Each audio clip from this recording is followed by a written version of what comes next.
Hello friends, कैसे हो आप लोग। आई होप आप लोग बहुत ही ज़्यादा अच्छे होंगे। जैसे कि आपने टाइटल में और थंबनेल में पढ़ ही लिया होगा कि आज की इस वीडियो में हम लोग बहुत ही ज़रूरी और बहुत ही ख़ास टॉपिक की बात करने वाले हैं, जो कि इतना बड़ा टॉपिक है जिसे एक वीडियो में पूरा कवर किया जा ही नहीं सकता, जिसका नाम है एक्टिव और पैसिव। एक्टिव एंड पैसिव का जो ये टॉपिक है वो एग्ज़ाम में बार बार स्टूडेंट्स को पूछा जाता है और बहुत सारे बच्चे इसको गलत भी कर आते हैं। बहुत सारे बच्चे जो है इसमें कंफ्यूज हो जाते हैं। मैं ये जो एक्टिव पैसिव है वो ग्रामर का बहुत ही ज़्यादा इम्पोर्टेंट टॉपिक है, तो मैंने सोचा है इसको भी हमारे यूट्यूब चैनल पर ऐड किया जाए। इसलिए मैं आज आपके लिए लेकर आई हूँ एक्टिव और पैसिव। इसका ये पार्ट 1 वीडियो होगा और इसके बारे में इस वीडियो में हम लोग इसके बारे में थोड़ा बहुत जानने वाले हैं।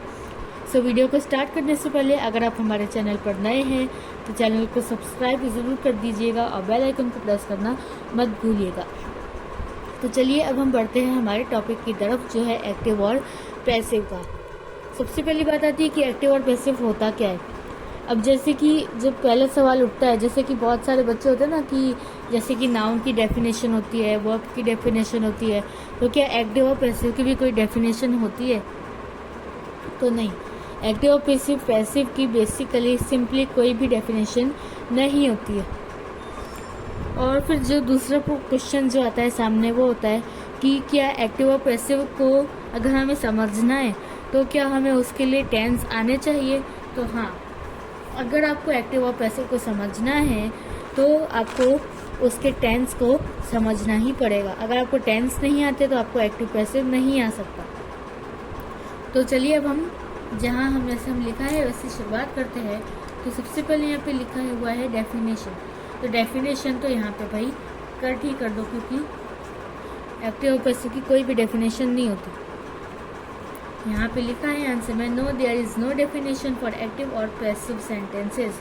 अब बारी आती है टेंस की। टेंस का क्या लेना देना है वो हम भी समझेंगे।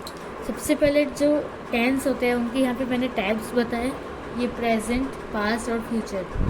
और यहाँ पे मैंने शॉर्ट फॉर्म में लिखा है SP simple past, PC present continuous, PP present perfect और पीपीसी प्रेजेंट परफेक्ट कॉन्टिन्यूस। ये प्रेजेंट के, इसी तरह से ये पास्ट के simple past, past continuous, past perfect continuous. फिर फ्यूचर के simple future, future continuous, future perfect continuous.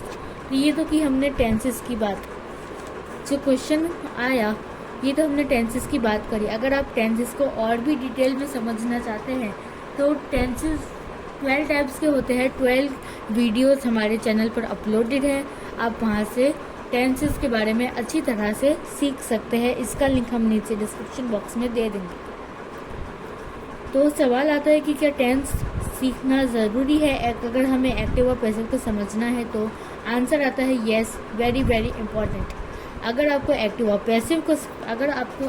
Passive का कॉन्सेप्ट क्लियर करना है तो आपको टेंस तो समझने ही पड़ेंगे। अगर आप इसको नहीं समझ सकते तो आप इसको नहीं समझ सकते। अब मैंने यहाँ पे एक सेंटेंस लिया है, बहुत ही बेसिक सा सेंटेंस लिया है, और आपको एग्जाम में कैसे पूछाता है इसका एक फॉर्मेट भी यहाँ पे दिया है। तो क्वेश्चन नंबर 1 है, ही ईट्स एन एप्पल, यानी कि उसने एक सेब खाया। ये जो उसने एक सेब खाया वह एक्टिव वॉइस है, और एग्ज़ाम में आपको ऐसे पूछेंगे कि टर्न इनटू पैसिव वॉइस, यानी कि इसको पैसिव वॉइस के अंदर बदलो। तो आप कैसे बदलोगे? तो यहाँ पे आंसर में मैंने लिखा है, an apple was eaten by him. ध्यान से देखिएगा इस स्ट्रक्चर को, यहाँ पे ध्यान दीजिएगा बिल्कुल। एक्टिव वॉइस में था ही ईट्स एन एप्पल, और यहाँ पे है an apple was eaten by him. अब यहाँ पे मैंने लिखा है कि स्ट्रक्चर ऑफ सिंपल प्रेजेंट, यानी कि जो आंसर आया उसका स्ट्रक्चर क्या है वो हमने यहाँ पे नीचे लिखा है। तो इससे पहले इसके फॉर्मेट पे जाने से पहले यहाँ पे एक दो चीज़ समझ लीजिए कि सेंटेंस जो होता है वो 2 चीज़ों से मिलकर बना होता है। एक होता है सब्जेक्ट और एक होता है प्रेडिकेट। अगर आप ये भी जानना चाहते हैं कि सब्जेक्ट का प्रेडिकेट क्या होता है तो इसका भी एक फुल वीडियो हमारे चैनल पर अपलोडेड है, आप वहाँ से जाकर देख सकते हैं। तो मैं कह रही थी कि सेंटेंस जो है वो दो चीज़ों से बनकर मिलकर बना होता है, एक होता है सब्जेक्ट और एक होता है प्रेडिकेट। जो पीछे का हिस्सा होता है सेंटेंस में उसे हम प्रेडिकेट कहते हैं। तो जब हम पैसिव वॉइस बनाएंगे किसी भी चीज़ का तो हम प्रेडिकेट पहले लिख देंगे, उसके बाद हमने प्रेडिकेट रख दिया। एन एप्पल इसमें प्रेडिकेट था तो हमने पहले प्रेडिकेट रख दिया, उसके बाद हम रखेंगे वॉज या फिर वर। वॉज वर्ड का यूज़ कहाँ करना है ये हम हमारे अपकमिंग वीडियोस में आपको देंगे, बताएंगे। वाज लगा दिया यहाँ पे, उसके बाद वर्ब की यहाँ पे ईट्स था तो यहाँ पे वर्ब की थर्ड फॉर्म ईटन लगा दी तो हो गया एन एप्पल वॉज ईटन। इसके बाद यहाँ पे लिखा है बाय तो यहाँ पे हमने बाय लगा दिया। उसके बाद अगर लड़का है तो हिम और अगर लड़की है तो हर। तो यहाँ पे लड़की की बात है इसलिए हमने यहाँ पे हिम लगा दिया। इसी तरह से हमारा जो पैसिव वॉइस इन सब को जोड़कर बना वो हुआ an apple was eaten by him.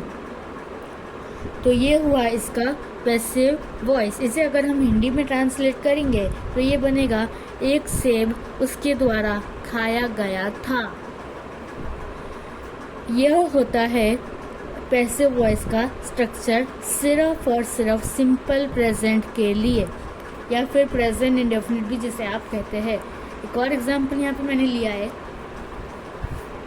He paints a wall, यानी कि वो एक दीवार को पेंट करता है।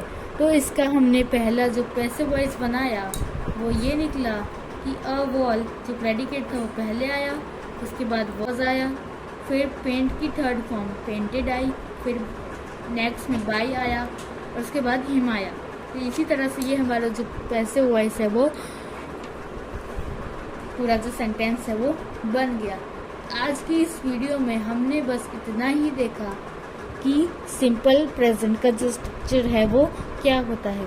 एक्टिव पैसिव का कॉन्सेप्ट अभी पूरा नहीं हुआ है, इसको हम हमारे अपकमिंग वीडियोस में कंप्लीट जो है वो करेंगे। तो अगर आपको हमारा आज का वीडियो अच्छा लगा हो तो प्लीज़ इसे लाइक कीजिएगा और वीडियो पसंद आए तो लाइक और शेयर करना मत भूलिएगा। चलिए आपसे मिलती हूँ मैं नेक्स्ट वीडियो में, तब तक के लिए thank you so much for watching, bye.